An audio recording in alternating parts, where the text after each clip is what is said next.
welcome. I never know, since this is our first live opportunity together, I have no idea. Yet 12 o'clock, I was wondering, well, we have one or two people. We had about 25 folks show up. Our older folks, who don't like driving at night, so it kind of works out to have it at noon. And then our high-risk people here. And again, I come out here about maybe 10 minutes before, 6, and there's nobody. And I'm saying, Lord, my motives be pure. If 2 or 3 people show up, that was great. Like I said, Matthew 24, most important message Jesus ever gave about the whole future of his coming and the new heavens and the whole thing. He only gave to 3 guys, Peter, John, and Peter, John, and James. And I thought, well, if Jesus would give that message to 3, then I just needed 3 of you to show up. So it's good to have you. We're going to introduce you tonight to the book of Ecclesiastes. It's got to be the most unread, unstudied book. Usually it's the white part in your Bible that has no notes. And usually the reason is because the way the thing begins.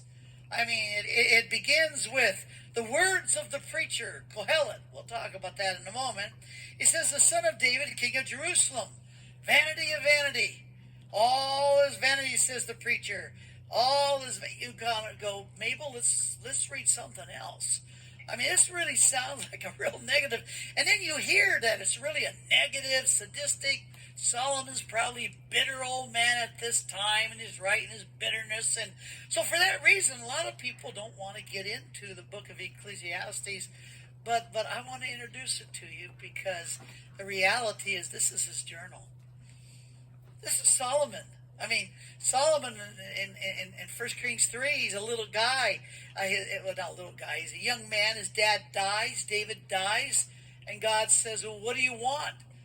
And he expects him to say, well, I want riches and wealth. I mean, my dad, had money, riches, and wealth. And remember, Solomon was the one whose young man said, I just want to have double wisdom.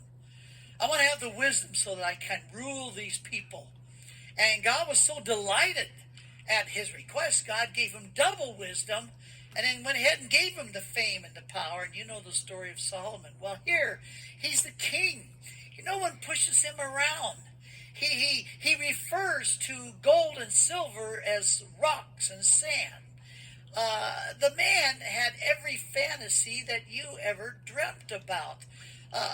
He had pools and homes and parks. The man had 700 wives, 300 concubines. I'm not going any further with that one, all right? Other than the fact that in this life that God has given us, that this man has lived it all. And that's the whole point. When God created the heavens and the earth, in the book of Genesis, he said and ended each creation with, it is good. And the Hebrew word for good is the word tov. And it means good in the sense of designed to be enjoyed. And so many times we talk about people are so heavenly minded they're no earthly good because they think the only gift that God's going to give us is going to be heaven. But that's the second gift. God created this first gift, this first creation, as Solomon calls it, under the sun. This is your mortal life, from your birth to your physical death. But this life that we breathe, that we interact, it's actually designed by God as good, something to extract enjoyment from as a gift from the hand of God. But you look around and most people look like they've been baptized in pickle juice. I mean, people just look miserable. And what's making them miserable is life. So instead of being able to knowing how to extract enjoyment from this gift, people are just getting beat up by it. And so Solomon, after these, he's about my age at this time, he writes this, after having everything, experiencing everything, he says, I'm going to write my journal. I'm going to go ahead and share with what I've learned about this whole gift of this first life. So it's a remarkable book, and my prayer is that God might use me to open it up for you. And like I say, 30 years ago when I first began to research and lecture on this book, it changed my life. And I pray that it might change yours as well. So let's pray and ask God to accomplish that. Heavenly Father, we meet in the name of your Son.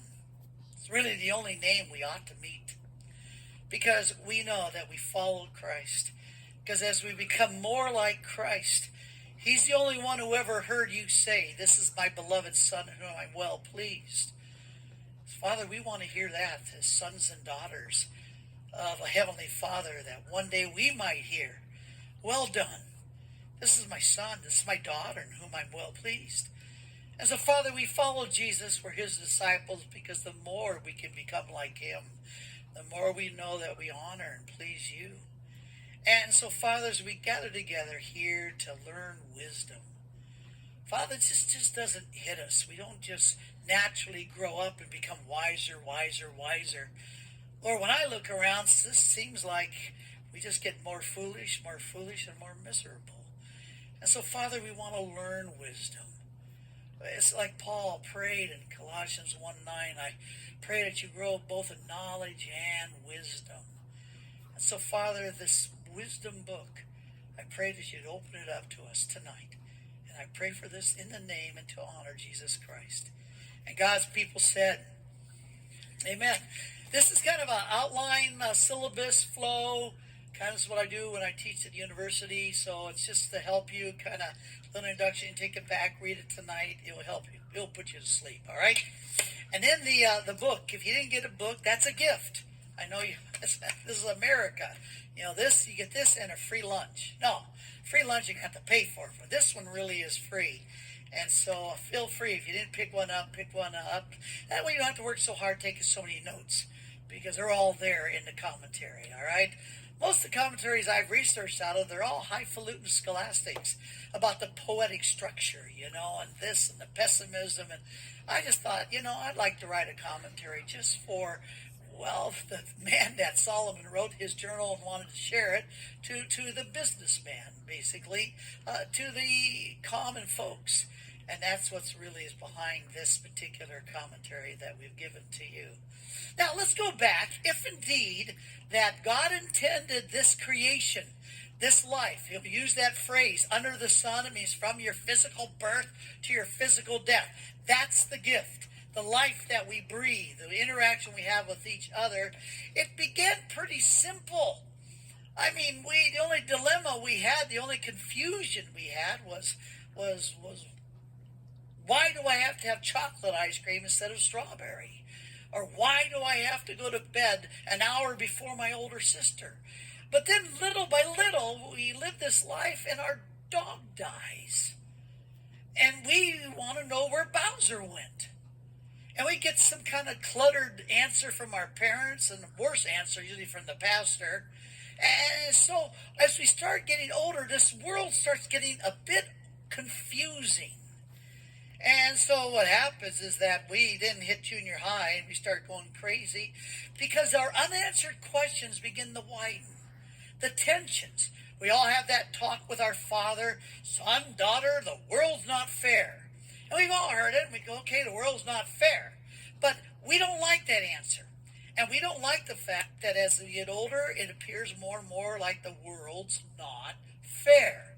And we start accumulating more questions that are unanswered. And so this life that's supposed to be such a gift starts becoming more of a real drag. So instead of becoming the master of our fate, we become more of the victim of it. And so all these complexities and this confusion, we get really confused about, well, then who am I? What am I? Because when you talk about having meaning and purpose, what you're really talking about is having usefulness. God created us to be givers, not takers. It's only in giving that you have a sense of being useful. And it's only in being useful you have any sense of definition of purpose and meaning for your life. But we get really confused because of all of our unanswered questions about this life that's beating us up. So we start defining ourselves that, well, I'm a taxi driver for the kids to get them to school. Well, I'm a provider for my family. I'll work myself to death as long as I bring home the bread and that paycheck. Oh, I'm a professor. I do this. And all of a sudden, people start thinking, instead of this being a gift, this life being a gift from the hand of God, designed to enjoy, it becomes more of something I'm just trying to get by. I'm just trying to survive. I'm trying to make it. And you want to go, make it to what? To Boxing Day when they're going to put this body 6 feet into the dirt? And so you begin to understand why somewhere in the 50s we have this, what's it called? Midlife crisis. Because we start thinking, I'm not seeing any purpose, any enjoyment. Life seems pretty much of a drag. And you want to know something? If I don't have answers for my question and there really is no meaning, well, I'm going for the gusto. And so I'm going to buy my lime green Jeep. Don't you love my Jeep out there? That's mine. But that's why you hear about these people doing crazy things around age 50, 55, even into their 60s, because we are just trying to figure out how do you enjoy life with all its tensions and complexities. Dr. Russ Rogers, not to be confused with Mr. Rogers, a psychologist, and he made this statement I thought it was interesting. And I'll quote it. He said, life begins simple and moves to the complex. And then if we do not learn how to press onto the profound simple, we tend to become simplistic in our view of life. Kind of nails it right there. There's a point where we get these complexities, confusion, these unanswered questions about life. And so the very thing created for us to enjoy, extract enjoyment, becomes something that creates more and more pain. And unless we know how to press through that to the profound simple that actually gives us the enjoyment of life, then we're going to live pretty much simplistic. And when people say, well, what's your purpose? What's your meaning? Why do you live? What are you all about? We really don't have any answer, unless the answer is somewhat of a silly answer. So how do you press through to the profound simple, to find the real essence of usefulness and how the skill, the word wisdom literally speaks of a skill and art. And how do you extract enjoyment from this particular first gift? Heaven's the second gift. We're talking about this first gift. And so it really comes down to, we get to the point of pressing through on, well, what's important? And what really matters? It's really then that what isn't important in my life, I need to kind of stop doing it and purge it out. And what doesn't really matter in my life, I need to press to the profound simple by extracting that. So what isn't important and what doesn't matter, but the question is, where am I going to find out about the isn'ts and the doesn'ts? How do I going to find out what's really important, and how am I going to find out what really matters in such a way to enjoy the life that I have here? And the answer is Kohelet. Kohelet. Now, I know you say, well, are we here to study some Near East guru? No. That's the title of this book. The Greek translation of Kohelet is Ecclesiastes. But the Hebrew word here is Kohelet. When it starts off and it says the words of the preacher, that is the Hebrew word Kohelet. And it's interesting about Kohelet is that Kohelet is a sage. He's a preacher, but it's not like I'm up here preaching. But it's something different that he's putting together here. See, in the scriptures, you have 66 books. You got the Hebrew canon, the Old Testament, and that's made of 39. And then you got the New Covenant, the New Testament, that's 27 books. Now, in the Hebrew canon, the Old Testament, it's divided into 3. And it's really easy to remember, simply past, present, future. The first part of the Old Testament, or Hebrew canons, is past. They're called the historical books. They're called the historical books because they have to do with how God dealt with his creation and his people so that we could learn about God's holiness, quite frankly. So you have the first 17 books of the Old Testament, historical books. They're about the past, how God in the past has dealt with his creation. Now, the first 5 are unique from the other 12 because it's called the Torah. It's called the Laws of Moses. It's called basically the Pentateuch. And so you've got Genesis, Exodus, Leviticus, Numbers, Deuteronomy. But then you have 12 more. It all goes all the way with the history of God basically realizing that in the first 5 chapters, he creates man, gives man a free choice. And how does that thing end up after 5 chapters? Called the flood. So apparently, within our free choice, we're going to always choose wrong. And so apparently you start seeing from that point on that God gets more engaged. And there's a covenant with Abraham. And he starts dealing with the people. And he starts teaching them something they got to get a handle on. God is holy and they're not. You always wonder, well, how come there's all that judgment stuff?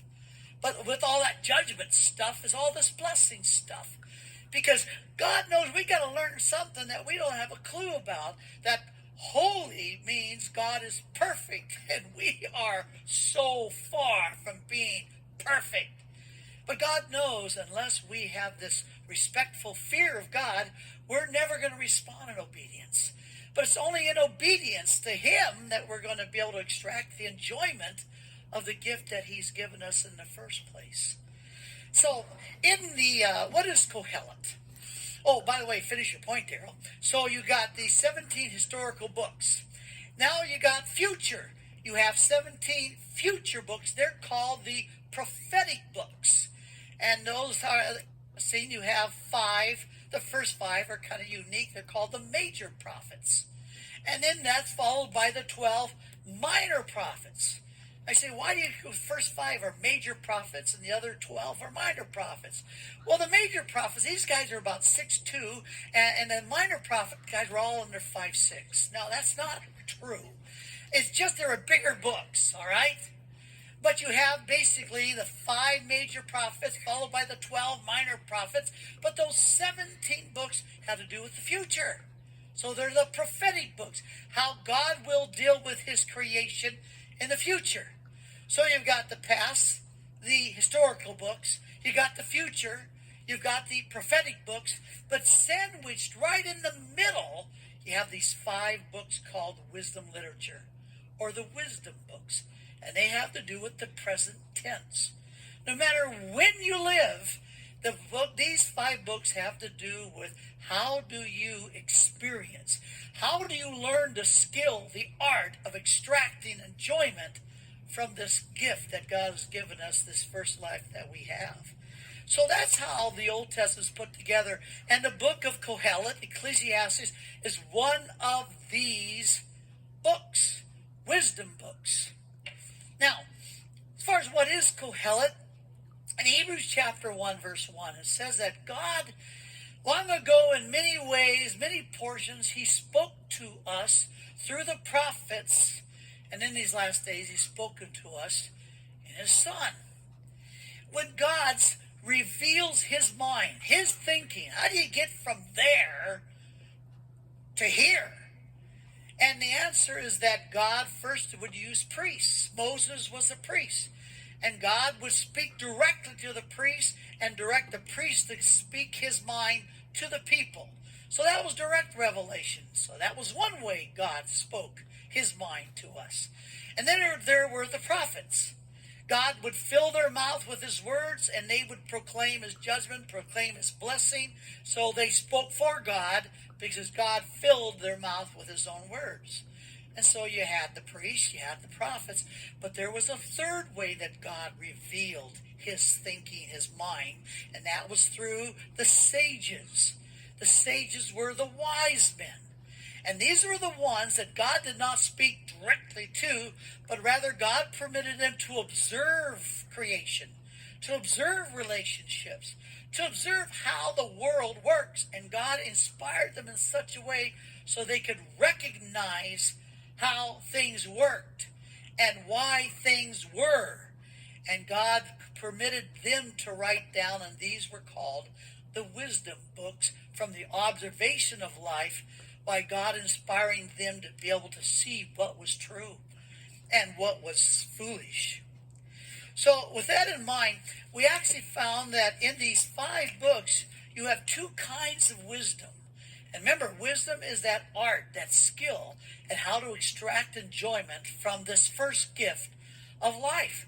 You have what is called affirmative wisdom, and then you have what is called acceptive, to accept wisdom. For example, under affirmative wisdom, that's where we've got Psalms, Song of Songs, and Proverbs. For example, Psalms, Martin Luther called the 150 books of Psalms the holy holies of the Bible. Because in Psalms, God gives you the very words to be able to express from your soul any experience that you have. You can be angry, happy, feeling abandoned, feeling sad, feeling like you want to celebrate. But if you want to permit your soul to communicate the depth of what you're really experiencing, God's given you the Psalms. 4 times you have 4 different Hebrew words to meditate. And we think meditate means, well, be real quiet and hum. Now that's an Eastern deal. The word in Hebrew, all of them all have to do with whispering to yourself.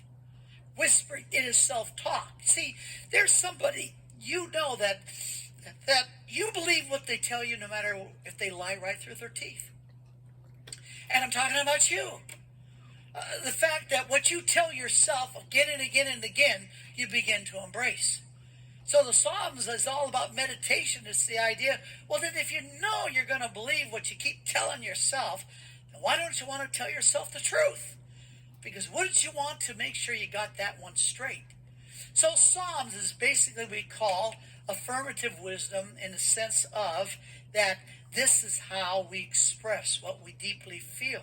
And then you got the Song of Songs. We have in English what we call superlatives. If something's good, but it's gooder than good, unless you're a Cajun French like me, you just say better. And if it's better than gooder than better, you say best. Good, better, best. Those are superlatives. But in the Hebrew language, they don't have superlatives. So if something is holy, but I mean really holy, you double it. And you call it the what? The Holy of Holies. If somebody is king, somebody's Lord, but I mean top dog, Lord and King, you double it. And he is what? King of Kings, Lord of Lords. And here Solomon says, we know Solomon wrote, he wrote 1,003 songs. But he says this was the Song of Songs. This was my best. And it's a song about love. Now I know as we get older, we get a little nervous. And we say you can't have a song about love in the Bible. So it's an allegory of God's love for Israel and Israel for God. And no, it's Jesus loving the church and church loving Jesus. But you know, if you've ever read through, when you get chapters 4 and 5, it's downright embarrassing. And we're climbing palm trees and we're grabbing little pineapples. I mean, it just does not work.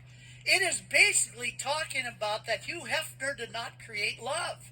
And part of the enjoyment of this gift is a man loving a woman, where a man will give himself to protect her, honor her, so she feels loved. Nothing is more wonderful than when a man can make a woman feel loved. And she feels loved when she feels safe. And she feels safe when she feels honored and protected. That's part of the enjoyment of life. And for a woman to be loved in such a way so that therefore she responds by wanting to support his dreams and wants to respect him, believe who he is. Boy, there's things would never try if we didn't have a woman who loves us believe that we could do it. And so, Song of Songs, it's his love. It's like a drama. It's like a play with different acts. But it's all about this celebration of a man loving a woman loving a God. And God is the one who put it in the scriptures because he wanted to know that that's part of the wisdom of the enjoyment of what he designed for life. So you've got Psalms, you got Song of Song, and then Proverbs. Proverbs is basically all these pithy sayings on just how the world works. It's affirming these connections. See, that's really what wisdom is. It's connecting the dots.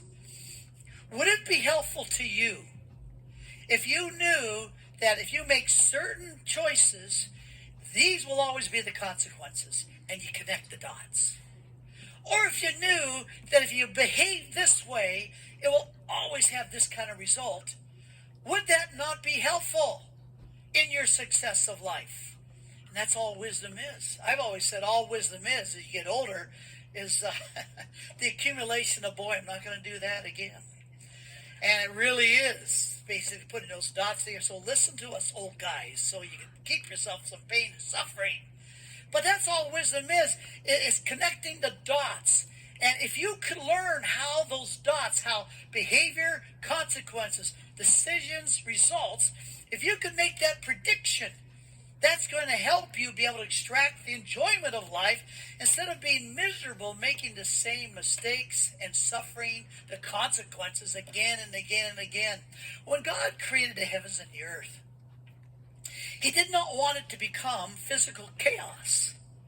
So in his creation, he instilled natural laws. And these natural laws are observed throughout the universe, which is the most remarkable thing. It's not just one planet, one galaxy, one solar system. It's pretty consistent, according to physicists, to the whole universe. And God created physical laws so that we don't have physical chaos in this creation. And we all basically acknowledge these physical laws. You get on top of this building, you jump off, which way are you going to go? You're going to go down. What if you don't like the law of gravity? What if it offends you? Well, you can debate it all the way down, but you're going down. Well, so we all embrace physical laws. What we tend to not embrace and acknowledge is God knew that he would fill his creation with relationships, human beings. And he did not want chaos and human beings killing each other and destroying each other. So at the same time, he put physical laws into this universe. In the fabric of this creation, he also put moral laws. It's an interesting thing. This is why C.S. Lewis stopped being an atheist and became a believer. It's because he couldn't understand every human being has this sense of right and wrong, this sense of desire for justice. We may define it all differently, and cultures may view things right and wrong differently, but like cutting up your mother and eating her for lunch, pretty across the board. That's kind of no. And even criminals, psychotics, all they do is that they justified what is right and wrong. It is right because I deserve your television, and if it's in your house, I have the right to go get it. Even then, it may be that twisted, but every human being in anthropological studies, you go to any tribe, and everybody has some sense of right, wrong. And so for C.S. Lewis, there's got to be a moral lawgiver, but he's acknowledging that there's this moral law. Now, here's what wisdom's all about. For you to discover it, for you to be able to embrace it, and use it to predict the consequences to your choices and the results to your behavior. So that's all called affirmative wisdom. And you'll find that in Psalms, Song of Songs, and Proverbs. But now what you're going to also find is acceptive wisdom. Accept. This is the complex, this is the paradox of life. When things don't seem to make sense. And because of the distraction, why did my 2 weeks before his 7th birthday, little Austin dies of multiple brain tumors about 10 years ago? I still can't figure that one out. The kid's innocent. He didn't do it. He's probably the sweetest of all the kids of that family. And yet he dies. Yet you have babies die. Yeah, I always wonder, God is the creator. Even our physicists will talk about multiple dimensions. That there may be up to 9 different dimensions, that are functional, animated, and we don't even know about them. Now, the Bible talks about the heavenlies in Ephesians 6, and that angels apparently reside there, and apparently they can come and go from one dimension to another.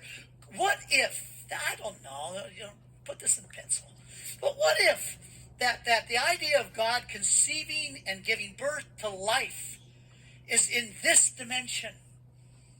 But God has his creation and development and plans in multiple dimensions of his creation.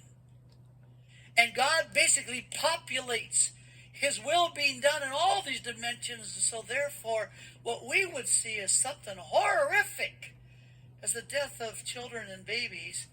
What if God, see, once we are in that other dimension and we get to have his perspective. See, I taught one book here that deals with this is the book of Job. I remember Scottsdale Bible Church when I pastored there. One time we took a year and a half and I taught through the book verse by verse. Some of those folks are still angry at me. But we always thought the book of Job was all about why innocent people suffer. But that's never answered. Matter of fact, Job, he's lost his his health, his wealth, his family. Although Satan left his wife, and she was a real gem. But basically, the point is, you get this whole end of the thing, and Job wants to sue God. He wants, if I could go to the court of heaven and present my case, he wants to sue God. Because he understands this is distracting to enjoying life, because I can't answer the injustice that's happening in my life. That's what the book of Job is all about, and the answer is God breaks in and says, who do you think you are? Where were you when I and the Bene Elohim, the sons of God, the angelic beings, in that context, laid the design and the blueprint for the universe? You now are going to counsel me? See, there's a term called dilemma. A dilemma is when you have two things and they both cannot exist. Well, theologians call it a theodicy. Sounds like a riot at Disneyland. Can't believe Disneyland's closed. But it's really this trilemma. And a trilemma is when you have three things that can't exist at the same time. And by trilemma, what they're talking about is, okay, God is all loving. But God's all powerful. But we got evil and suffering and pain. Well, how can you have all three? It's a trilemma. Because if God is all love, he's not going to let there be pain because he's all powerful. But there is pain and suffering. So either he's not all loving and he doesn't really care, or he's not all powerful and he just can't do anything about it even though he's loving. But you see, the book of Job teaches that there is a fourth. And that's what answers the dilemma. And it's called the infinite mind of God. It's called wisdom. In James 1:5, if you are hitting your head against a wall, it says, ask God for wisdom. Because what wisdom is, and what the book of Job is basically saying, you got God, infinite mind, trying to be understood by finite minds. Is it not logical if you have a finite mind, trying to fully understand the reasoning of an infinite mind? You're trying to stuff this into this. Will there not be some spillage? And that's called mystery. How arrogant of me. If you're a medical doctor and you understand how to do an incision into the brain and be able to remove a tumor, and you try to explain it to me and I go, I'm sorry, I don't understand how you do that. And if I don't understand it, it cannot be understood. Well, how arrogant is that? But it's exactly what we do. We, with our finite minds, so we see something horrible happen, and I don't understand how God could let that happen. I don't understand why a loving God would permit this and that and that. That's right, and because I don't understand, it means therefore it cannot be understood. Do you see the arrogance? Because we're talking about an infinite mind with infinite reasoning. And God always has a plan. And we may not always see that plan. Maybe not even in this life. That's what's so wonderful about the second gift. Because a lot of things are going to make sense when we get there. Matter of fact, some people even believe that it's a proof of life after death. Because if God has put in every human being this deep desire for justice, and we don't always see it in this life, then there must be life after death where the justice will take place. And you'll see that's exactly what he's going to say in the last two verses of this journal. So all that to say this is that the book of Job is about acceptive. How do I keep all the bad things distracted me from enjoying and extracting enjoyment from life? And then, of course, this book, Kohelet, Ecclesiastes, is one of these acceptive wisdoms. So why does it seem that the good die young? And how often do you wonder, why is it the innocent suffers and dies, why the murdering rapist gets away with it? And why do evil men succeed? Often. And why does it seem that the wrong people are running the world? And I won't go any further than that. Where are the real pleasures of life? And why is it when I have so much, I still get bored? Well, that's what he's going to talk about, because these become distractions. So, with the study of this book, picture yourself sitting down. It's a winter night, and it's a warm, warm fire. You got your popcorn, and you got your soda, and you're about to sit down and listen to an old, wise man who's had it all, who's lived it all, who's experienced it all, and he's ready to tell you the truth about it all. And his name is Kohelet. 7 times this title, Kohelet, is in this journal. 3 times in chapter 1. 3 times in chapter 12, the last chapter, and once right in the middle. And Kohelet, like I said, the Greek translation of Kohelet, which is the Hebrew word, is Ecclesiastes. And it does not speak of someone giving a sermon, but a huddle of wise men who are there to listen to the sage of sages, the one with the double wisdom. They're there to receive the last gift of this wise man. And like I said, this is his journal.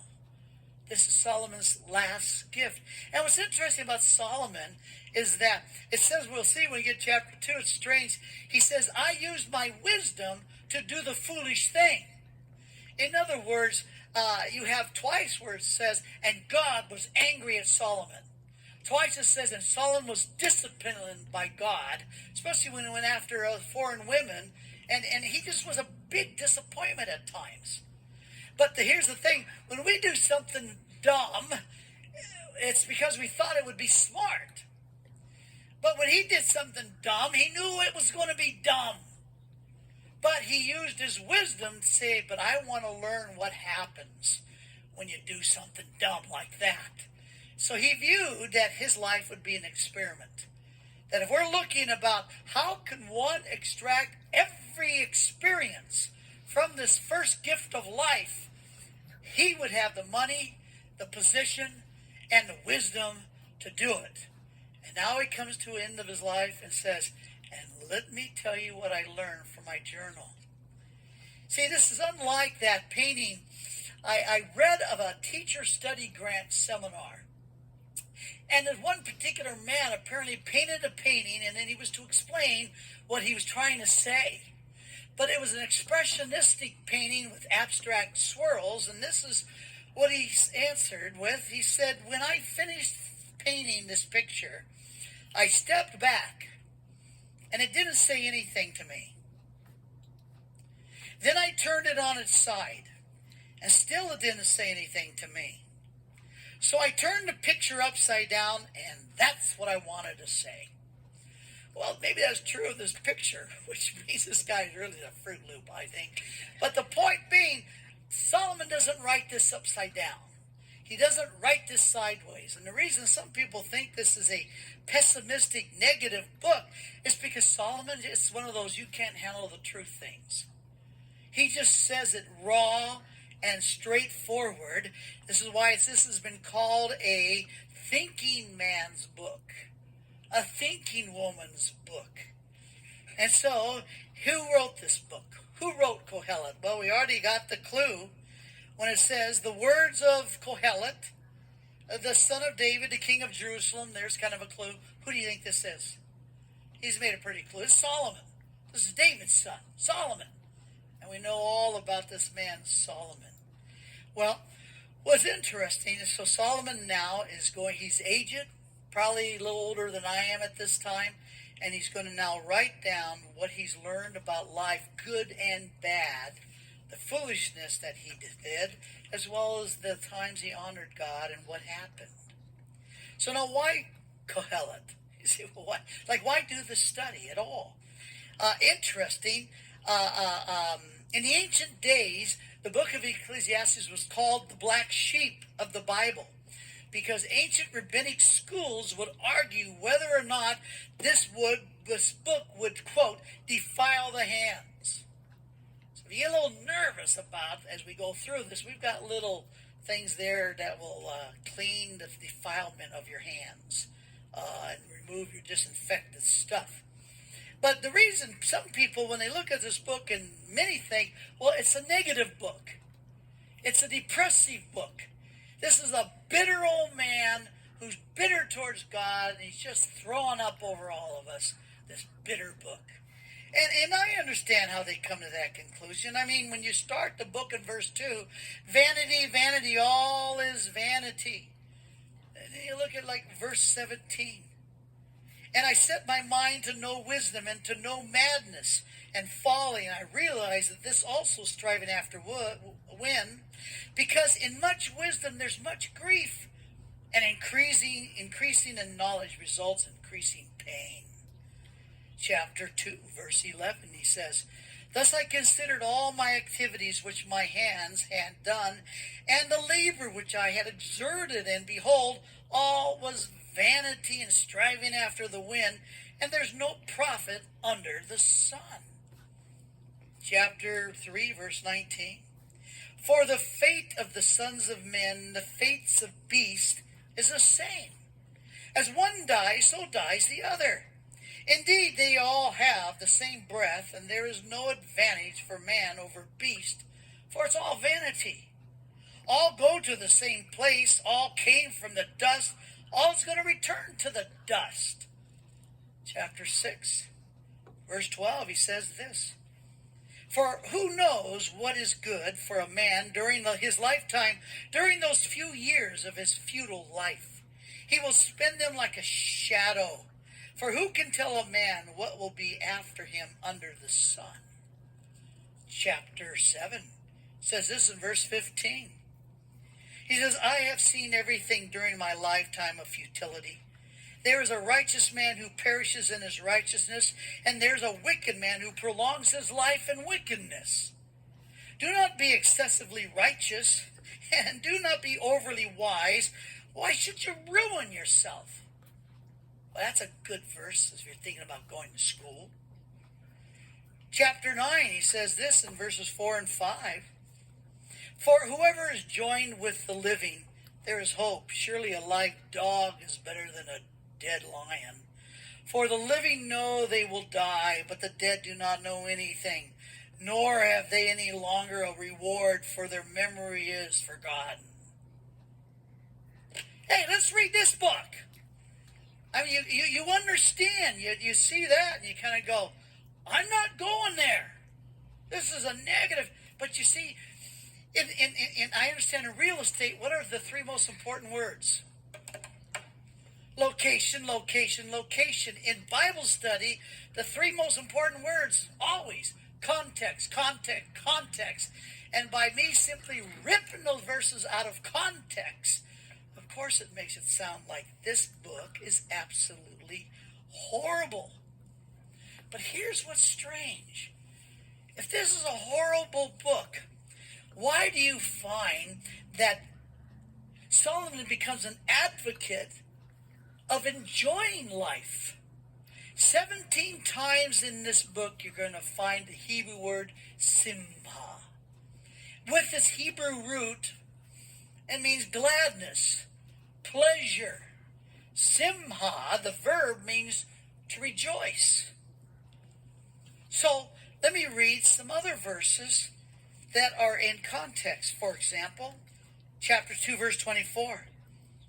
This bitter, horrible man who wants to depress you writes, there's nothing better for a man than to eat, to drink, and to tell himself that his labor is good. This also I've seen that it is from the hand of God. Chapter 3, verse 12. For I know that there is nothing better for them. than to rejoice and do good in one's lifetime. Moreover, that every man who eats and drinks sees good in all his labor, it is a gift from the hand of God. In chapter 5, he says this in verse 18. Here's what I've seen to be good and fitting, to eat, to drink, and to enjoy oneself in all one's labors in which he toils under the sun during the few years of his life which God has given him, for this is his reward. Furthermore, for as every man to whom God has given riches and wealth, he's also empowered him to eat from them, to receive his reward, and rejoice in his labor, for it's a gift from God. Chapter 8, verse 15, he says this, So I commend pleasure, for there is nothing good for a man under the sun in this physical life, this first gift, except to eat and to drink and to be merry. And this will stand by him in all of his toils throughout the days of his life, which God has given him as a gift.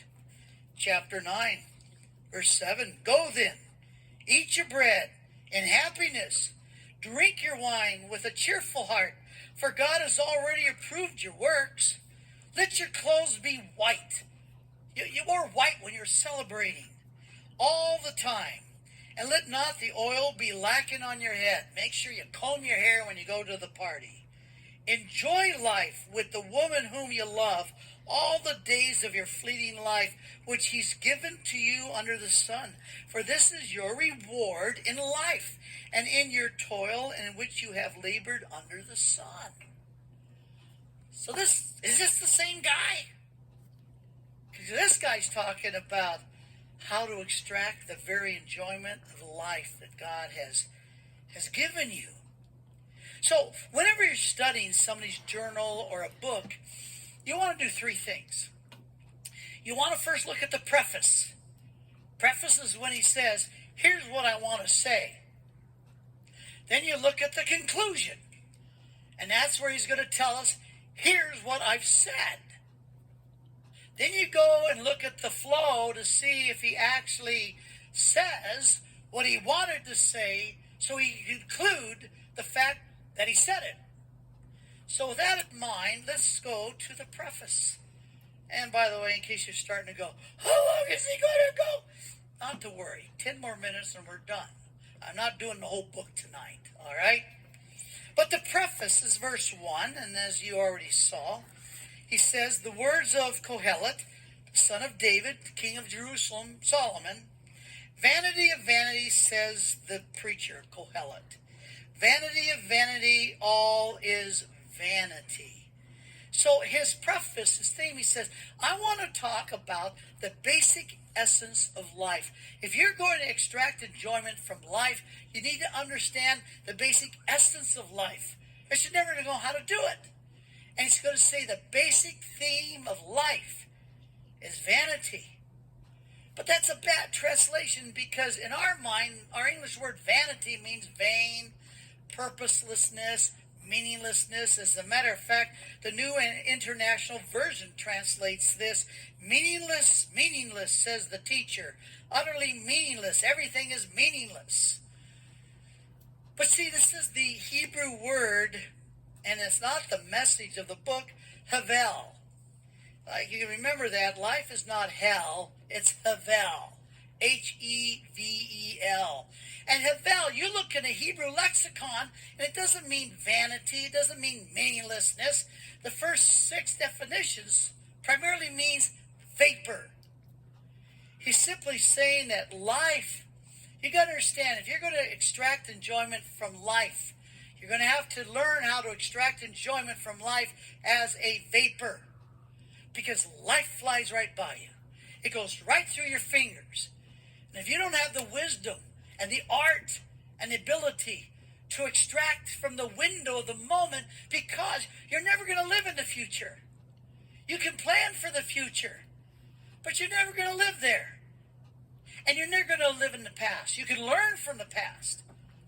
But when it comes to the moment of living, thus extracting enjoyment, you have one window, and that one window is always in the moment. But it is not our nature. to be in the moment. We let life go right through our fingers like a vapor because we let the future and the past totally distract us. Think about it. How many times you've been doing something? You were on a picnic with your family or at Disneyland, whatever it was great. And a good portion of the time, your brain was somewhere else. Because you were thinking about, I hope we can make it to the plane to fly out of here. I hope, I wonder how much that hotel room is going to cost. I wonder if someone's going to get hurt. And so what happens is because we're thinking about the future distracts us from being in the moment, the window to be able to extract the enjoyment that God's designed for us. Or the past. We got our mind on, oh boy, did I turn the water off? Oh my, did I turn the oven down? Uncle James going to come visit us. I hope the house is clean. And so we're now distracted with the past. And therefore we're distracted from the future, distracted from the past, and we never learn the skill, the art of being in the moment. Like right now, we are living life together, like it or not. Part of my experience of my life. Psalm 139 says, the days ordained for you when you were in your mother's womb. Wonderfully we were created in the womb of our mother. And remember, he said, and the days were ordained even before there was yet one of them. That's not just how long you're going to live, but the days are ordained.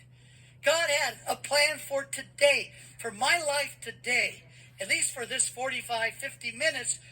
It's with you, and you're with me, and we're experiencing whether or not you're extracting enjoyment. Well, that just depends on whether or not you recognize the brilliance that I'm sharing with you. But the point is that either you're going to be thinking about later tomorrow, or you're thinking about what happened this morning. But those of you who are exercising wisdom, you're in the moment.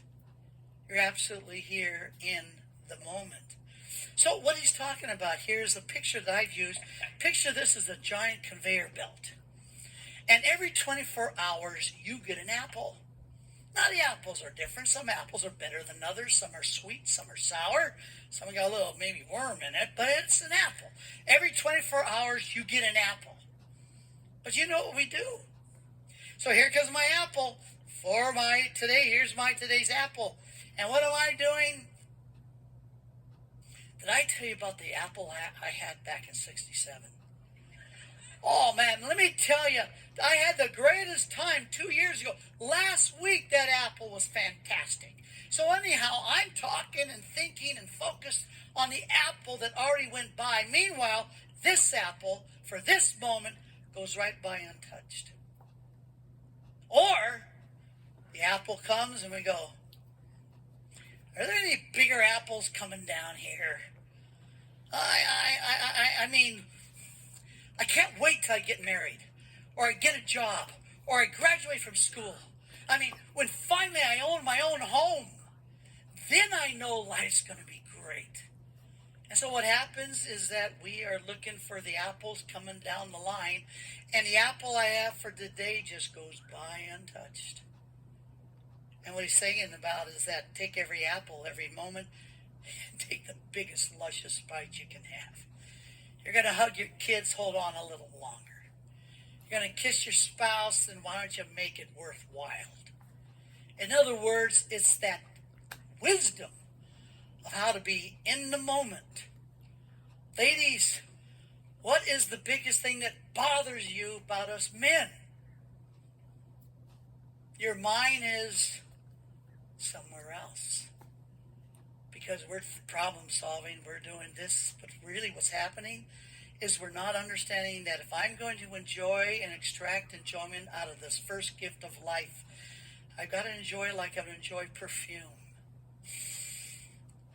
When do you enjoy perfume? In the future? Someday this is going to smell really good. Or in the past?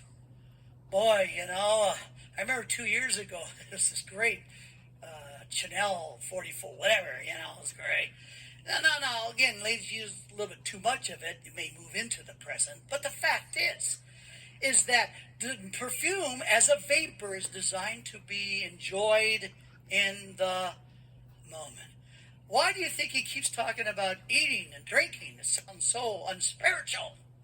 Because when you enjoy drinking, when you enjoy eating, not in the future, not in the past, unless you're my age and you have Mexican food after 7, you may enjoy a little bit into the future. Not so much enjoyment. But the point being is this. So the preface, he says, I'm going to talk to you about the skill, the art, the wisdom of how to be in the moment and to not let the future or the past and all the distractions distract you from being in the moment, because you only have one window to extract enjoyment of living, and it's always in the moment. It's always in the moment. But that does not come naturally. You just don't grow into that. But rather, this is something you learn, and this is what he's going to teach us. Now, what about his conclusion? That is, okay, when we go through the flow, what is he going to say that he said? Listen to what he says in the last paragraph. He says, the conclusion, when all has been heard, is fear God and keep his commandments, because this applies to everyone. Now, has he been careful with this journal? Oh my, listen how careful he was. Go up to verse 9, the last paragraph of the journal. In addition to being a wise man, Kohelet also taught the people knowledge, and he searched out many proverbs. We know he wrote at least 3,000 proverbs. The Kohelet sought to find delightful words. So when he put this journal together, he said he used delightful words. Have you ever heard the Jewish concept of kosher? Kosher meat? Kosher pickles? If it's kosher meat, my dad was a butcher, it means it's cut from the waist up, it's drained of all blood, and it's been blessed by a rabbi. Well, this is not the word kosher, it's the word yosher. And the word yosher means delightful words, but carefully chosen. He said, I wrote this journal like a poet. And a poet looks at every word as significant and purposeful. He says the preacher sought to find yosher words and to write words of truth correctly. This is the guy with double wisdom. So I was careful with his journal. And some of it bothers you. He says, I know. The words of a wise man are like goads. That speaks of a long pole with a sharp end. And you goad animals to motivate them to move. You got the same thing in Hebrews 10:25. Do not forsake the gathering of yourself together, which is the habit of some, but stimulate one another unto love and good deeds. That word stimulate speaks of the same long pole with a sticker on the end. It can be translated to irritate one another into love and good deeds. And Holly says that's my particular gift, by the way. It says, masters of these collections, they're like well-driven nails. They are given by one shepherd. He says these things are nailed. These are pegs coming out of a wall. And when you hang stuff on this pegs, stuff I've shared with you carefully by these words in this journal, you can hang these and they're not going to break. They're not going to fall. He says what I'm telling you is absolutely solid. And he says, and the whole thing's given by the shepherd. What do you think he means by that? By the shepherd. Who was Solomon's dad? David. I wonder if David shared with his son his favorite psalm about the shepherd. Solomon, remember this one thing. The Lord is your shepherd, and I shall not want. He makes me lie down in green pastures. He will guide me to the quiet waters, and there he's going to restore my soul. He guides me in the paths of righteousness for his name's sake. And though I walk through the valley of the shadow of death, I'm not going to fear any evil, for thou art with me. He's got weapons. His rod, his staff. It says he prepares a table before me in the presence of my enemies. And yeah, I get scratched up, but he anoints my head with oil. Oh, my cup is full. Therefore, surely goodness, tov, goodness and mercy, chesed, loving kindness, going to follow me all the days of my life. And when this gift is over, I move right to the second gift. And I shall dwell in the house of the Lord forever. And so he says this journal really was authored by the shepherd. I think Solomon's thinking about God himself as his father taught him the psalm he wrote, but the shepherd being the care of God. And then he says, the conclusion, when all has been heard, here's what I've really said. Here's the summary. Fear God, keep his commandments, because this applies to every person. Interesting. He says, before he says keep his commandments, he says fear God. In Exodus 20:20, that's where basically God gives on Mount Sinai the 10 Commandments to Moses. And what he does before he does that is the mountain shakes. There's earthquake. There's clouds. There's fire. And the people are so frightened that they say, Moses, don't let God talk to us. You talk to us. And then Moses says this. Just think of 2020 vision. Exodus 20:20. He says in verse 20, he says, be not afraid. For God's done all this so that you be afraid. Now you kind of go, ba-dip, ba-dip, ba-dip. I mean, if we're looking for a contradiction, how about the same picking verse? It's the same Hebrew word. But what he's laying out there is that you will not obey me unless you respect me, and you don't respect me unless there's an element of fear. One of the weaknesses in my leadership over these 50 years, it doesn't really bother me, is that my personality, coming from a Cajun father from Louisiana, I'm not very good at making people fearful of me. And the reality is that I enjoy people's affections, and a lot of people really love me, but after some years, some people lose respect for me. Respect in the sense they don't really take me seriously anymore. Maybe my humor, sense of humor, fits with that, because that doesn't instill fear. And so I'm not really sought out for counsel or taken seriously when I would give some input or counsel. And I found that in my years of ministry that I never lose the love of people, but I do find that because this element of fear that I just don't really want to instill, but apparently God knows that's what you got to first. There is an element of fear that's necessary for there to be the respect. And it's not fear in the sense of afraid I'm going to be hurt, but it's the fear of the sense that this person you take seriously. This is why we worship. This is why it's good to hang out in a Catholic church from time to time and just breathe and pray and look around at the majesty. Because the fact is, it's only in my deep fear of who God is. He is so holy, and I am so not. And the gap, and the fact that a holy God would make a provision to declare me a son, a daughter.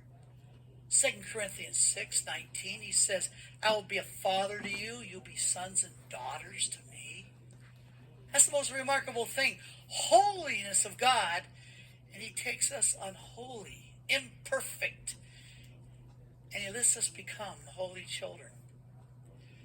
Well, we need to just remember the seriousness, sobriety of our Heavenly Father, because that is what will move us to obey his commands. And why does he want us to make sure we obey his commands?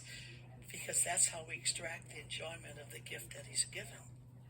Because God will bring here's the final diversion.